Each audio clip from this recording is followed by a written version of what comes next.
दोस्तों नमस्कार, मैं हूं पंडित अमीश दुबे और आप सभी देख रहे हैं आपका अपना यूट्यूब चैनल हिंदू हृदय को। दोस्तों आज के इस वीडियो में हम जानेंगे कैसे हुई राधा रानी की मृत्यु।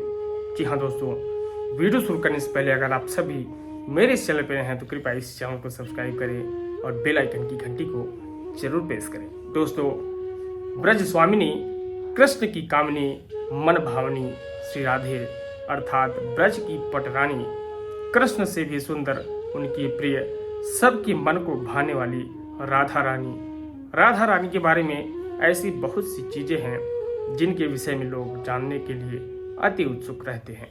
तो ऐसे में चलिए आज हम आपको वृंदावन के ज्योतिष एक्सपर्ट दादा डॉक्टर राधा कृष्ण वत्स द्वारा दी गई जानकारी के आधार पर श्री राधा रानी के मृत्यु से जुड़ा सत्य और रहस्य बताने जा रहे हैं।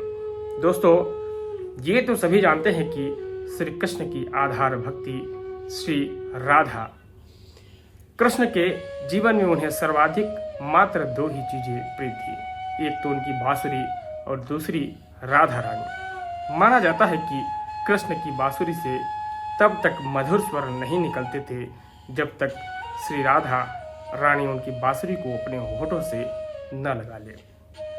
राधा रानी को मिलने के लिए बुलाने का और रास लीला रचाने का अमध्यम भी उन्हीं की बांसुरी थी। माना जाता है कि कृष्ण को बांसुरी प्रिय थी, इसलिए ही थी क्योंकि उनमें राधा रानी की श्वास बसी थी।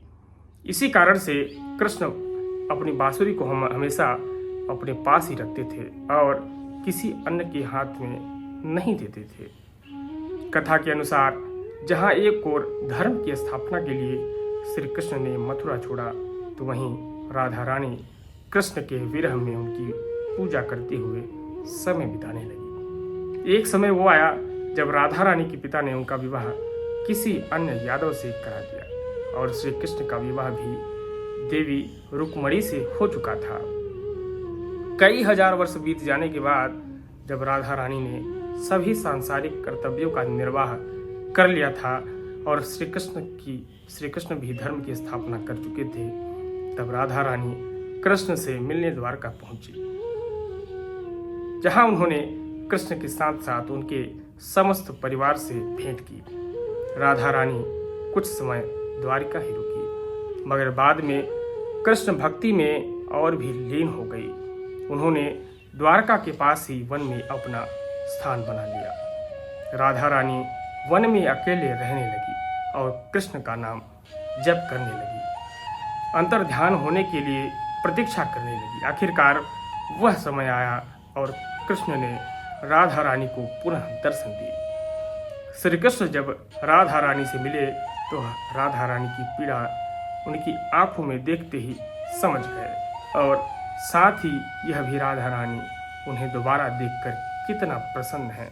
उन्होंने राधा रानी से वरदान मांगने को कहा तो उन्होंने बस यह इच्छा जताई कि वह आखिरी बार कृष्ण की बांसुरी की धुन सुनना चाहती हैं। कृष्ण ने बांसुरी बजाना शुरू की और तब तक बजाई जब तक राधा रानी अंतर ध्यान हो गई, कृष्ण में विलीन नहीं हो गई। कृष्ण की बांसुरी की धुन सुनते सुनते राधा रानी ने अपना सांसारिक शरीर त्याग दिया और गोलोक में जा पहुंची, जहां से द्वापर की प्रेम लीला का आरंभ हुआ और कृष्ण का इंतजार करने लगी। माना जाता है कि जब राधा रानी सांसारिकता का दूर करके अपने दैवी रूप में गोलोक धाम में स्थित हुई, तब कृष्ण ने उस समय अपना बांसुरी तोड़ दी और उसके दो टुकड़े करके उसको फेंक दिया। राधा रानी के जाने के बाद से जब तक कृष्ण धरती पर रहे तब तक उन्होंने दोबारा बांसुरी कभी नहीं बजाई। तो ऐसी हुई थी राधा रानी की मृत्यु। अगर आपको यह वीडियो पसंद आया हो तो इसे आप अपने फेसबुक पे, व्हाट्सएप पे ज़रूर शेयर करें और ये वीडियो आप सभी को कैसा लगा कमेंट करके हमें अवश्य बताएं। बहुत बहुत धन्यवाद।